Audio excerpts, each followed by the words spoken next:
नमस्कार दोस्तों। द सिविलो हाली क्लासेस में आप लोगों का स्वागत है। और हम आईएएस पीसीएस की परीक्षा के लिए आईएएस 2027 और पीसीएस 2026 के लिए प्री कम मेंस बैच में हम लोग हिस्ट्री मॉड्यूल कवर कर रहे थे। अभी तक हम लोगों ने देखा एडवेंट ऑफ यूरोपियंस, कैसे भारत में यूरोपीय आ गए। और मैंने आप लोगों को बताया था कि 1700 में मुगल एम्पायर बहुत ही ज़्यादा पावरफुल था। तो आखिर ऐसा क्या हुआ कि एक यूरोपीय कंपनी, ईस्ट इंडिया कंपनी ने भारत जैसे देश पर शासन कर लिया? तो उसके लिए मुगल्स का कमज़ोर होना और ईस्ट इंडिया कंपनी का मजबूत होना। तो हम पहले फेज में आज देखेंगे कि आखिर मुगल कमज़ोर कैसे हुए। तो चलिए, आज के इस मॉडर्न इंडियन हिस्ट्री के मॉड्यूल में हम अपनी अर्ली मॉडर्न इंडियन हिस्ट्री 1707 से लेकर के 1757 तक के जो पॉलिटिकल फ्रेगमेंटेशन है, हम उसे देखेंगे। ठीक,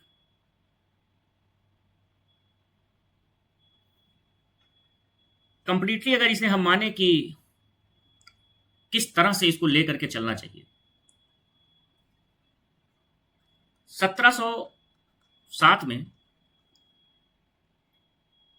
अंतिम absolute power holder Mughal emperor Aurangzeb की डेथ होती है। ठीक है, एब्सोल्यूट पावर होल्डर, क्योंकि इसके बाद कई शासक हुए लेकिन वो उतने शक्तिशाली नहीं थे जितने कि औरंगजेब। तो औरंगजेब की डेथ के बाद मुगल की कमजोरी आना शुरू होती है।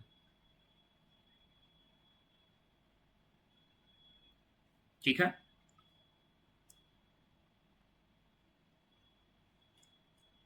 मैं वैसे तो हमें 1707 का मतलब है कि after the death of Aurangzeb, but इस दौरान मैं आपको औरंगजेब की एक कहानी सुनाना चाहूंगा। यही ईस्ट इंडिया कंपनी जो 1757 के बाद भारत की भाग्य विधाता बन गई थी। सभी राजा ईस्ट इंडिया कंपनी से अपने संबंध अच्छे रखना चाह रहे थे। एक बार ईस्ट इंडिया कंपनी औरंगजेब के विरुद्ध हो गई थी। कब? 1686 से लेकर के 1690 के बीच में कुछ डिस्प्यूट्स ऑलरेडी चल रहे थे। कैसे? मुगल शासन ने 1686 में बोला कि सूरत में जो टैक्स हैं वो 2.5% से बढ़ा करके 4% कर दिए जाएंगे प्रॉफिट का। ईस्ट इंडिया कंपनी ने मना कर दिया, और मना ही नहीं किया, इन्होंने पोर्ट ब्लॉक कर दिया और हज यात्रा पर जाने वाले जहाजों को रोक दिया। ठीक है, मुगल्स की जो मर्चेंट शिप थी एंड जो पिलेग्रिम शिप्स थी, व्यापारिक और हज यात्रा की जहाजें, इन्हें क्या किया? इन्होंने रोक दिया, ब्लॉक कर दिया, जो कि डायरेक्ट चैलेंज था औरंगजेब की सोबर्निटी पर।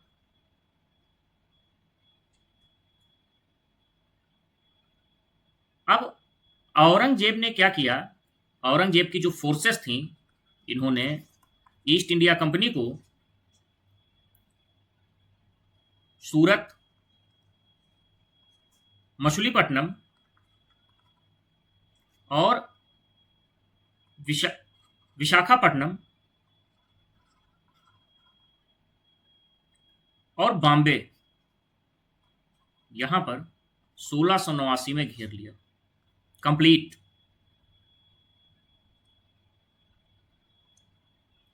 और ईस्ट इंडिया कंपनी जो अगले 100 साल में भारत पर रूल करने वाली थी, ये औरंगजेब के सामने कमजोर पड़ गई।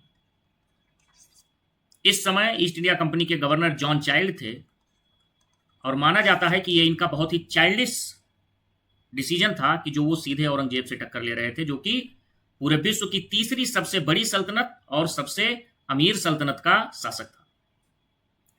एट लास्ट 1690 में क्या होता है, 1.5 लाख रुपए लेकर के इनको फिर से क्या किया जाता है, माफ कर दिया जाता है, अपोलॉजी लेटर, और जॉन चाइल्ड को हमेशा के लिए भारत से भगा दिया जाता है। यदि इस समय ही औरंगजेब ईस्ट इंडिया कंपनी को यहां से निकाल देते तो कई सारी चीजें नहीं होती आगे। अब आप समझिए, कुछ हिस्टोरियंस की हमारे जो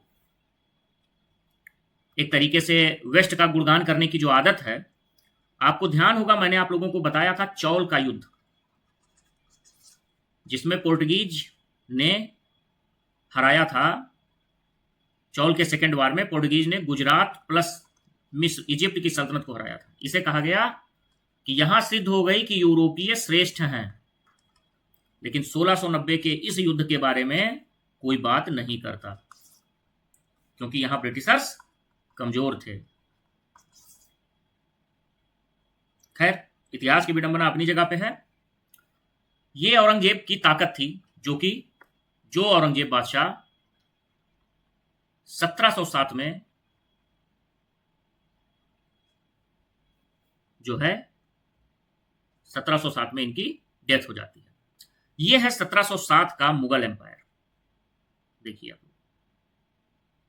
काबुल, कश्मीर, पेशावर, यहां साउथ तक, यहां तक ये पूरा हिस्सा किसका है, मुगल एम्पायर का, पूरे प्रांत में। इतनी बड़ी सल्तनत औरंगजेब छोड़ करके जा रहे हैं अपने उत्तराधिकारियों के लिए। और 1750 की स्थिति यह है, जो कि कल भी हम लोगों ने डिस्कस किया था, कि अवध अलग हो चुका है, बंगाल, बिहार, उड़ीसा अलग हो चुकी है, ये पूरा हैदराबाद हो चुका है, ये हिस्सा पंजाब का हो चुका है। यहां कश्मीर के राजा बाद में हो जाएंगे, अभी तो फिलहाल ये पंजाब का ही हिस्सा रहेगा।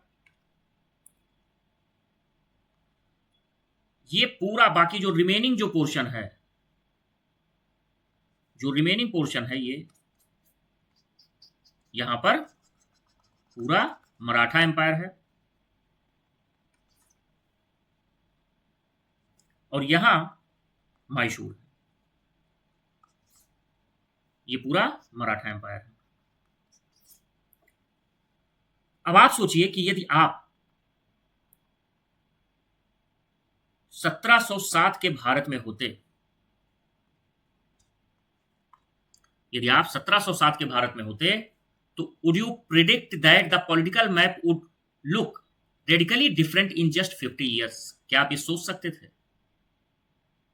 ये आप सोचिए और सोच करके आप इसका जवाब दीजिए कि यदि आप 1707 के भारत में होते, आपने औरंगजेब का समय देखा होता, तो क्या आप ये सोच सकते थे कि 50 वर्षों में सब कुछ बदलने वाला है? खैर, इतिहास में क्या हो सकता है, क्या नहीं हो सकता है, इससे ज्यादा हमें इस पर ध्यान देना है कि क्या हो चुका है।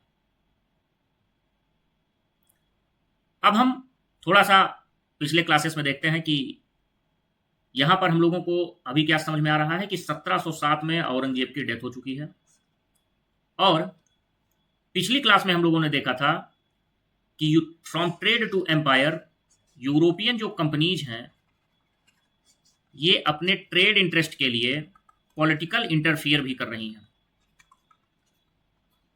ठीक, सी रूट की डिमांड हुई, यूरोपियन ट्रेडर्स आए, फैक्ट्रीज लगाया, किले बनवाए।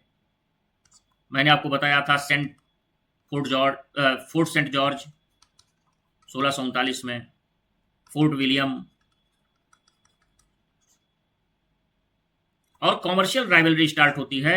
English, French, Portuguese, Dutch, Danish, ये थोड़ा दूर हो जाते हैं। मेन लड़ाई इंग्लिश और फ्रेंच के बीच में रहती है इस समय। इस पर हम लोगों की डिस्कस हो चुकी थी। तो एक तरफ मुगल एम्पायर कमजोर अभी हुई नहीं, अभी 1707 में औरंगजेब की डेथ हुई है। अब यहां पर केवल और केवल एक मुगल बादशाह बदलेगा। ये 1600 का मुगल एम्पायर है, जिसपे हम लोगों ने कल ही डिस्कस कर लिया था कि यहां पर कंपनी सेटल हो चुकी थी, और 1707 का भारत मैंने आप लोगों को दिखा दिया। ठीक है, अब हम देखते हैं कि आखिर मुगल डिक्लाइन कैसे हुआ। इतनी बड़ी सल्तनत कैसे कोलैप्स हो गई? जब भी इतनी बड़ी सल्तनत गिरती है तो उसका कोई एक रीजन नहीं होता, उसके कई रीजन होते हैं। तो मुगल डिक्लाइन के भी दो फैक्टर्स रहे इंपॉर्टेंटली। एक हमारा एक्सटर्नल फैक्टर्स थे, दूसरे इंटरनल फैक्टर्स रहे। एक्सटर्नल फैक्टर्स में सबसे इंपॉर्टेंट नादिर शाह का हमला 1739, अहमद शाह अब्दाली का अटैक और यूरोपियन कंपनीज का इंटरफियर। इंटरनल्स में नोबल्स के इश्यूज थे आपस में, जो दरबारी कुलीन वर्ग था, रीजनल पावर्स बन रही थी। तो हम अब मुगल डिक्लाइन कैसे हुआ, क्योंकि सेंट्रल इंडिया में है जो है पूरा, जो मेन लैंड इंडिया है, यहाँ मुगल है, कोस्ट पर है अंग्रेज। भाई आप देखिए यहाँ पर मेन लैंड इंडिया में मुगल है। ये 1707 का भारत जो मैंने आपको दिखाया, ये पूरा मेन लैंड इंडिया है, पूरा कंप्लीट मुगल है। और कोस्टल्स पे अंग्रेज हैं, इस पे हम लोगों ने चर्चा पहले ही कर ली थी।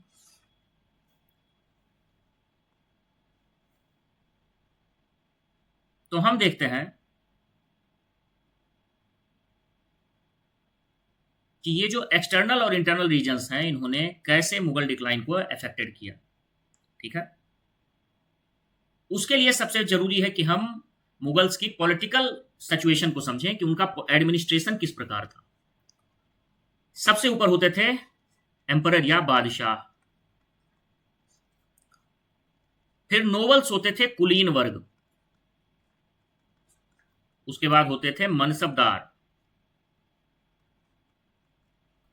फिर होते थे जागीरदार,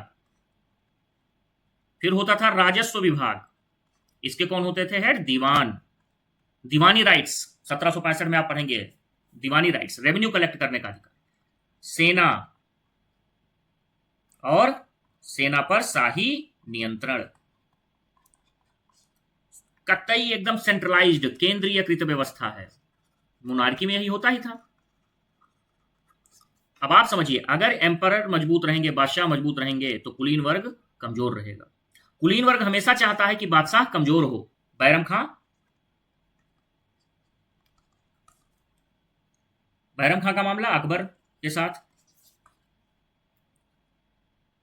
बैरम खां हमेशा चाहता था कि अकबर केवल बैरम खां की बात मान के रहे। तो ये हमेशा चलता रहता है। अब आप समझिए क्या क्या दिक्कतें हुई स्पेशली। एक तो एक सबसे बड़ी समस्या थी उत्तराधिकार का युद्ध।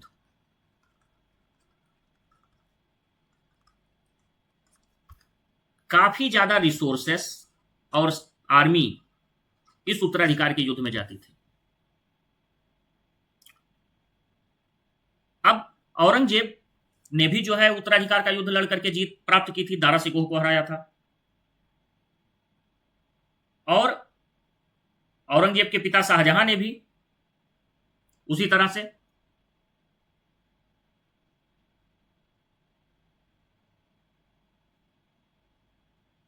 तो औरंगजेब की डेथ के बाद औरंगजेब के बच्चों में भी यह होना था। औरंगजेब की मृत्यु के समय जो है वो औरंगजेब के 3 बच्चे जीवित थे। वैसे तो उसके 5 बच्चे थे, बट 2 अर्ली एज में ही एक्सपायर हो जाते हैं। एक मुअज्जम, दूसरा कामबख्श और तीसरा आजम।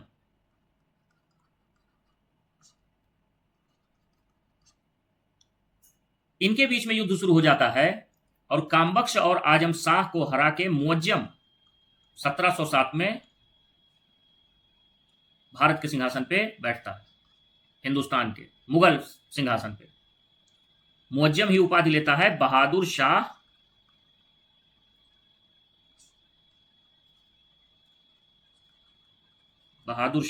वन।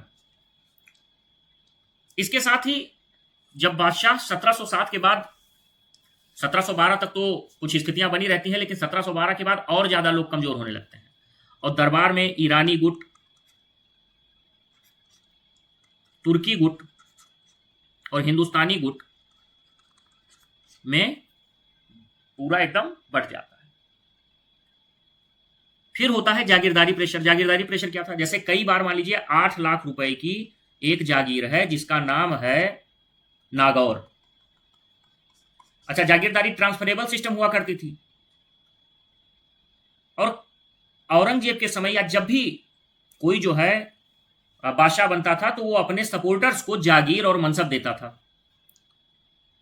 अब पता चल रहा है कि पूरे हिंदुस्तान, मान लीजिए एक उदाहरण कि पूरे हिंदुस्तान की जागीर की हर जगह जो बटा हुआ है वो लगभग जैसे 8 लाख का एक हो गया नागौर। अब यहां पर भेजा गया किसी एक जागीरदार को, तो ऐसे नागौर में एक ही जागीरदार हो सकता है। ऐसे 8 लाख के मान लीजिए 10 जागीरें हों पूरे हिंदुस्तान में। लगभग नागौर है आपका, जैसे कुछ प्रॉपर्टी तो बादशाह अपने पास रखता था, लेकिन कुछ जैसे जगह जो है वो प्रोवाइड कर देता था एक जागीर के तौर पर। ऐसे मान लीजिए 10 जागीरें हैं और जागीरदारों की संख्या धीरे धीरे बढ़कर के हो गई है 50। और ट्रांसफरेबल जॉब है, एक को जो है जागीरदारी से हटाया, दूसरे को भेजा। पता चल रहा है जनता से भी लड़ाई हो रही है और वो रेवेन्यू भी कलेक्ट नहीं हो रहा है। और जब ये जागीरें बांट रहे हैं तो जो शाही खजाना है, जो रॉयल ट्रेजरर है, उसमें भी पैसा कमा रहा है क्योंकि मैक्सिमम चला जा रहा है जागीरदारों के पास। इसके कारण फिस्कल स्ट्रेस, लंबी लड़ाइयों के बाद क्या हुआ, फिस्कल स्ट्रेस आना शुरू हो चुका। और माना जाता है कि पूरे औरंगजेब की जब डेथ हुई तो पूरे भारत को चलाने के लिए मात्र 13 करोड़ रुपए थे शाही खजाने में। ठीक है,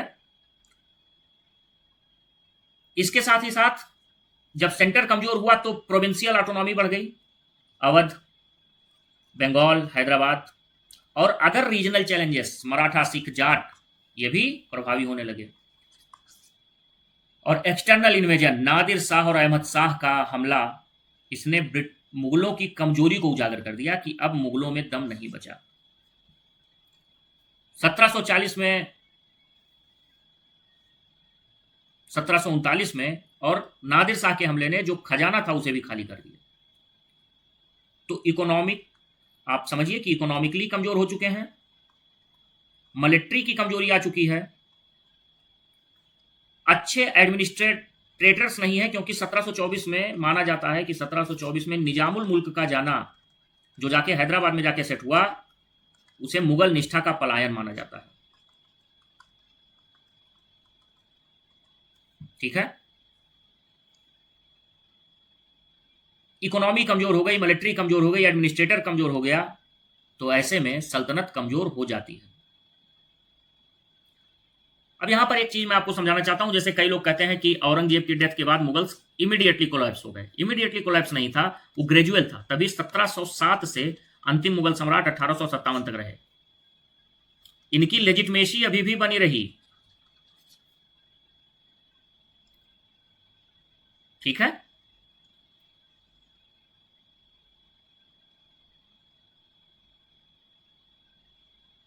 तो एक पॉलिटिकल इशू था, सक्सेशन इशू। एडमिनिस्ट्रेटिव में अगर हम देखें तो मनसबदारी और जागीरदारी का pressure, physical economic pressure, military pressure, regional powers और एक्सटर्नल इफेक्ट्स, इन्होंने मुगल्स को डिक्लाइन कर दिया, कमजोर कर दिया। जो आपको नोट्स दी जाएगी उसमें ये पूरा डिटेल में रहेगा, क्योंकि उन फैक्ट्स पर बहुत ज्यादा क्वेश्चन यूपीएससी या पीसीएस में, फैक्ट्स के जो क्वेश्चन है वो यूपी पीसीएस में पहले आते थे, बट यूपीएससी में उस तरीके के और खासकर इस चैप्टर से प्रश्न बहुत कम पूछे जाते हैं। तो पॉलिटिकल, राजनैतिक, प्रशासनिक, फिजिकल, आर्थिक, सैनिक और क्षेत्रीय और इतने पावर्स इश्यूज के कारण ये ग्रेट एम्पायर कोलैप्स हो गया, कमजोर हो गया। अब इस दौरान आप देखिए भाई, 1526 में स्थापना होती है मुगल साम्राज्य की, और यहां से 1707 तक कितने बादशाह हैं? बाबर, हुमायूं, अकबर, जहांगीर, शाहजहां और औरंगजेब। 6। कितने साल? 1526 से 1707 तक लगभग 180 साल तक। और 1707 से 1857 के बीच में, 1707 से 1857 के बीच में आप देखिए औरंगजेब की डेथ के बाद बहादुर शाह फर्स्ट, उसके बाद जहांदार शाह। जहांदार शाह के ही समय में सैयद बंधुओं का प्रभाव बढ़ता है। फर्रुखसियर सबसे, जो जिसे कहते हैं कि एक सबसे नासमझी भरा जो काम था, वो फर्रुखसियर ने किया 1717 में। मुगल्स को फरमान देके, वो ब्रिटिशर्स को फरमान दे दिया। किस चीज का? ट्रेड का। और बहुत ही ज्यादा विशेषाधिकार दिए, बहुत ही ज्यादा प्रिविलेज दिया। ठीक है। फर्रुखसियर पहला बादशाह था जिसे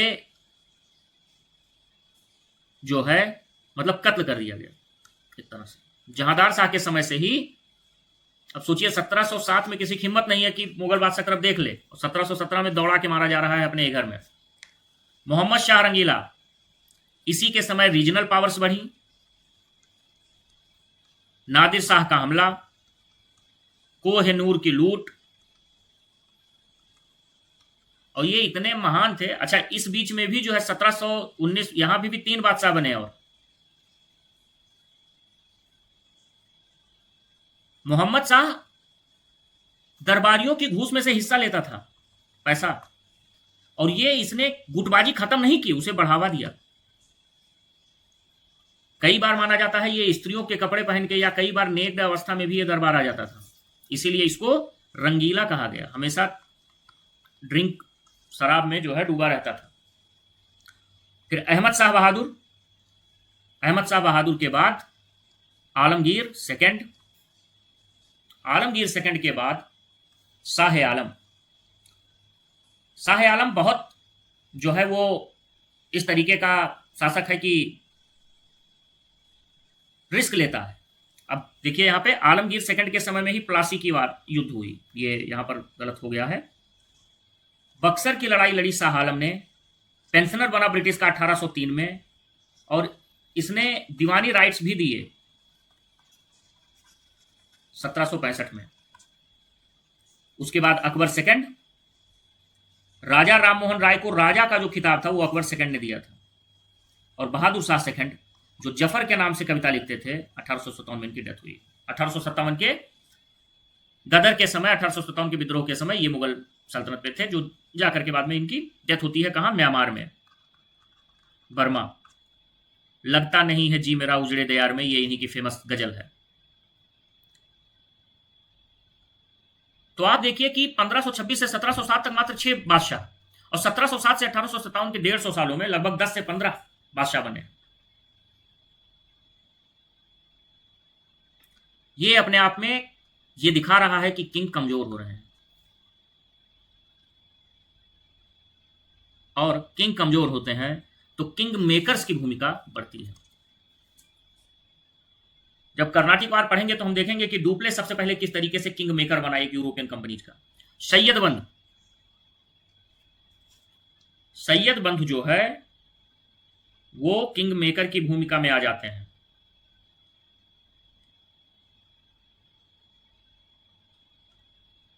ठीक है। 2 भाई रहते हैं ये, अब्दुल्ला खां, सैयद अब्दुल्ला खां,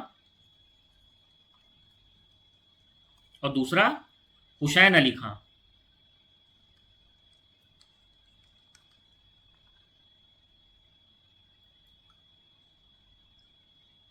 इन्होंने, सैयद हुसैन अली खां, ये लोग मान के चलिए इन्होंने जहांदार शाह को हेल्प किया, फिर फर्रुखसियर के बाद 3 और बादशाह बनाए, और फाइनली 1722 में इन्हें मोहम्मद शाह रंगीला की भी हेल्प की थी। लेकिन मोहम्मद शाह रंगीला जब इनसे परेशान हो गया तो इसने इनकी हत्या करवा दी। अब्दुल्ला खां और हुसैन अली खां, कई बार पीसीएस में डायरेक्ट फैक्चुअल क्वेश्चन पूछ लेता। इन लोगों ने, अब्दुल्ला खां और हुसैन अली खां ने फर्रुखसियर को हरम से घसीट के मारा था।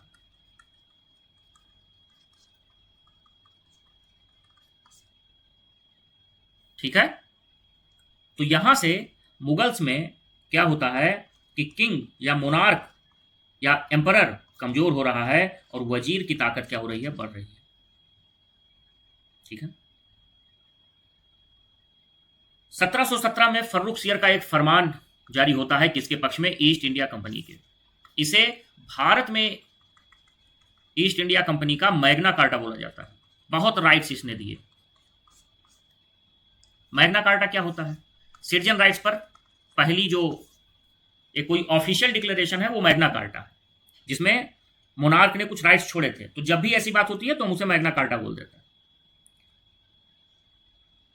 इसने ब्रिटिशर्स को पावर दिया। क्या? फर्रुख सियर का फरमान था, duty free trading privilege for the English East India Company. कहां पे? बंगाल में। जब हम East India Company versus Bengal पढ़ेंगे तो हम देखेंगे कि किस तरह से ये फरमान जो है वो कारण बनता है बंगाल के शासकों और ईस्ट इंडिया कंपनी के बीच युद्ध का। इसके साथ ही साथ इसने कहा कि जो ईस्ट इंडिया कंपनी की जो टकसाल है, जहां सिक्के छपते हैं, ये टकसाल अब हिंदुस्तान में मान्य होंगे। ये सिक्के मतलब इसने ईस्ट इंडिया कंपनी, अगर आज की तुलना करें तो ईस्ट इंडिया कंपनी के द्वारा छापे गए रुपए, मतलब आरबीआई को क्या किया इसने? कमजोर कर दिया और बोला कि जो पाउंड है वो भी माना जाएगा। ये ऐसा राजा था। अपनी करेंसी को खुद क्या किया इसने? कमजोर कर दिया फर्रुख सियर ने। और यहां से east India company economically strong हो रही है। ठीक है। कंपनी को कॉमर्शियल प्रिविलेज मिल रहा है, तो इससे जो हिंदुस्तानी ट्रेडर्स हैं ये कमजोर हो रहे हैं। हायर प्रॉफिट मिल रहा है इन्हें, ज्यादा रिसोर्स इन्हें मिल रहा है। तो ये फोर्स, और जब ज्यादा रिसोर्स मिलेगा तो ये सैनिक भी बनाएंगे, किले बनाएंगे। और यहीं से शुरुआत होती है कि भाई एक ट्रेडिंग कंपनी के एम्पायर में कन्वर्ट होने की। ठीक है। इसके बाद जो दूसरा सबसे बड़ा रीजन होता है वो होता है एक्सटर्नल अटैक्स नादिर शाह और अहमद शाह अब्दाली का। आइए देखते हैं। नादिर शाह 1739 में भारत में इन्वेड करता है। कहां का रूलर है? पर्शिया का। मोहम्मद शाह 1748, जो 1739 19 से 48 तक का समय है, इस दौरान पॉलिटिकल एंड एडमिनिस्ट्रेटिव वीकनेस हो रही है। क्यों? 1722 में अवध, बंगाल, हैदराबाद बन रहे हैं। तो कोई भी अगर आउटर कंट्री देखेगा कि ये सब रीजन्स स्वतंत्र हो रहे हैं, अपनी खुद की स्वायत्तता, ऑटोनॉमी जो है क्या नाम स्टैब्लिश कर रहे हैं, इसका मतलब सेंटर क्या है? कमजोर हो रहा है। और इसने हमला कर दिया।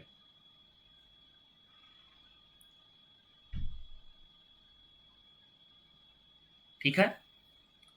और मुगल, नादिर शाह ने कहा कि मुगल जो शासक है वो इफेक्टिवली जो अफगान के विद्रोही हैं उन्हें कम जो है वो नहीं टैकल कर पा रहे हैं। और इसके साथ ही साथ दिल्ली का जो खजाना था उसके बारे में तो सभी ने सुना था, 6 पीढ़ियों से बचाया हुआ धन। नादिर शाह कांधार से काबुल, काबुल से पेशावर और पेशावर से पंजाब आता है। अब आप समझिए, नादिर शाह जब पंजाब आता है तो निजामुल मुल्क ये जो हैदराबाद चला जाता है वो बोलता है कि भाई 50 लाख ले लो और लेकर के चले जाओ। ठीक।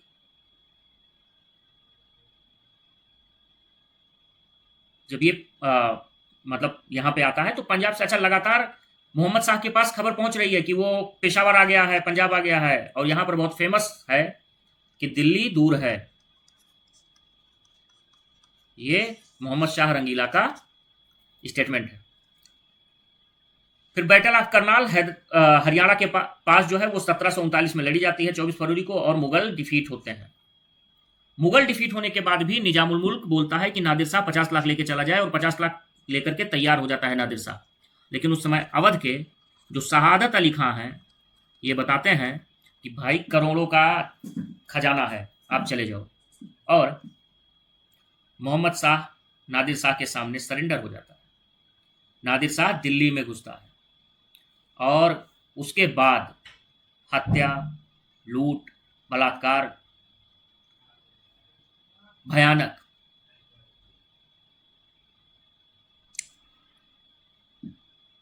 दिल्ली पे कब्जा हो जाने के बाद एक र्यूमर उड़ता है कि नादिर शाह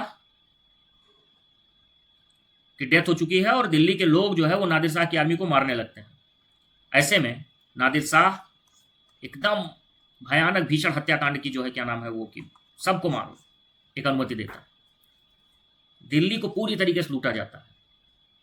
मुगल खजाना कोई गिनती नहीं है, ठीक है। इसी के साथ तख्ते ताउश, मयूर सिंहासन, पिकॉक थ्रोन और कोहिनूर भी लेकर के चला जाता है और निर्धारित कर जाता है कि सिंधु नदी के पश्चिम में जो है, सिंधु घाटी के जो पश्चिम तक का इलाका था वो पूरा नादिर शाह ले लेता है और यहां पर मुगल की कमजोरी उपलब्ध हो जाती है, निकल करके बाहर आती है। नादिर शाह के आने का इंपैक्ट जो है वो क्या होता है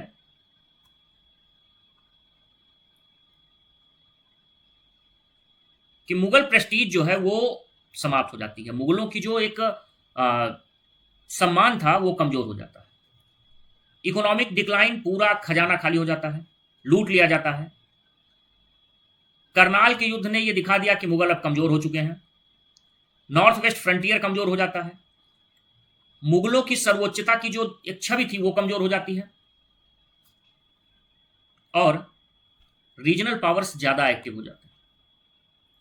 और दूसरा एक हमला होता है अहमद शाह अब्दाली का, जिसे अहमद शाह दुर्रानी के नाम से भी जाना जाता है। ये अफगानिस्तान में 1747 में शासक बनता है। पहले यह नादिर शाह के ही साथ था। इसने नॉर्थ इंडिया की political instability, north west frontier पे मुगलों के कंट्रोल को देखते हुए ये कई बार हमला करता है।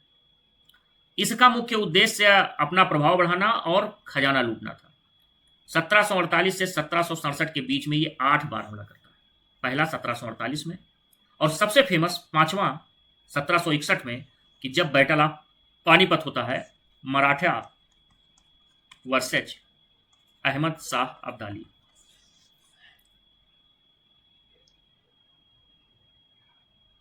ठीक है। इन दोनों के लगातार हो रहे हमले मुगल्स को क्या करते हैं, वीक करते हैं, कमजोर करते हैं। तो अब शक्ति कहां गई? मुगल कमजोर हो गए हैं तो क्या शक्ति सीधे यूरोपियंस के पास चली गई? नहीं। मुगलों का कमजोर होना रीजनल पावर्स को जन्म दिया। कौन कौन से रीजनल पावर्स आप देखिए यहां पर, अवध, बंगाल, मराठा, हैदराबाद, मैसूर, कर्नाटक, राजपुताना, यहां भरतपुर जाट यहां पर ही है, ठीक है। Maratha, Awadh, Bengal, Hyderabad, Mysore, Sikh, Rohilla, other state. European powers में ब्रिटिशर्स, फ्रेंच, पोर्टुगीज, ठीक है। तो यहां पर इंडिया की पावर समाप्त नहीं हुई, नॉट डिसअपियर। पावर मूव्ड कहां से? सेंटर दिल्ली से कहां कहां? लखनऊ, अवध, मुर्शिदाबाद, बंगाल, हैदराबाद, श्रीरंगापट्टनम, मैसूर,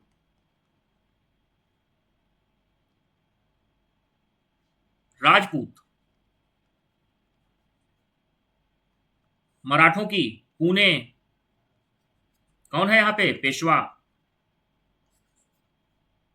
सिख मिसल्स का लाहौर। दिल्ली से पावर मूव होकर के इन रीजनल सेंटर्स में चली गई। लखनऊ, यहां रामपुर या नजीबाबाद भी जिसे कहते थे, ठीक है।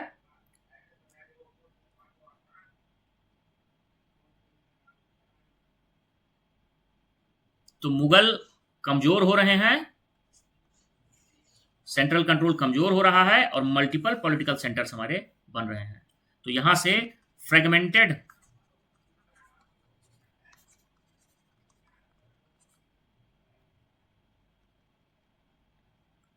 ठीक है।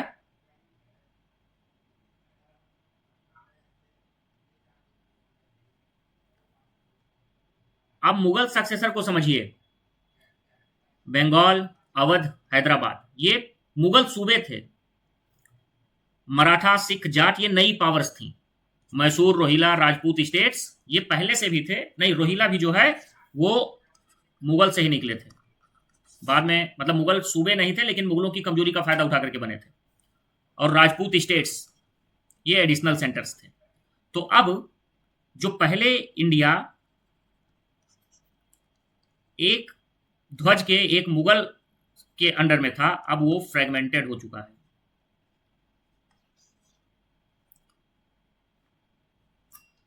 तो 2018 में पूछा जाता है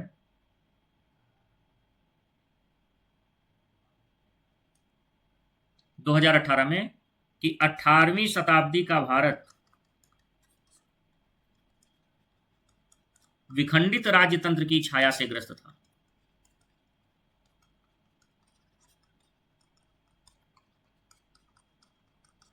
ये 2018 का प्रश्न है, मेंस यूपीएससी। तो यही है विखंडित राज्यतंत्र। यहां पर एक चीज ये समझना आवश्यक है कि political fragmentation not means political vacuum. अभी पॉलिटिकल वैक्यूम नहीं क्रिएट है, केवल पॉलिटिकल फ्रेगमेंटेशन हुआ है। ठीक है, becoming multipolar not empty of order. Law and order खत्म नहीं है, केवल अब ये यूनिपोलर से क्या हो चुका है, मल्टीपोलर। ठीक है,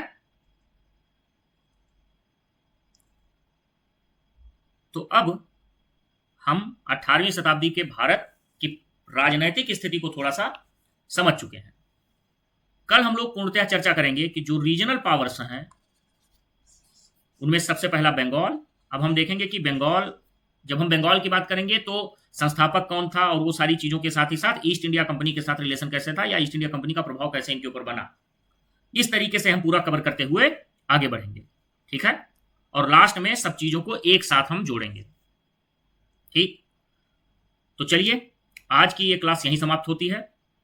फिर हम लोग कल जो रीजनल पावर्स हैं हम उन्हें पढ़ेंगे। बहुत बहुत धन्यवाद। नोट्स आप लोगों को मिलते रहेंगे, तो नोट्स के लिए आप लोग परेशान ना होइए। ठीक है, ये सारी चीजें जो आपको मैं बता रहा हूं ये सब नोट्स में रिटर्न रहेंगी, नोट्स बन रहे हैं और अपलोड कर दिए जाएंगे 1 से 2 दिनों में।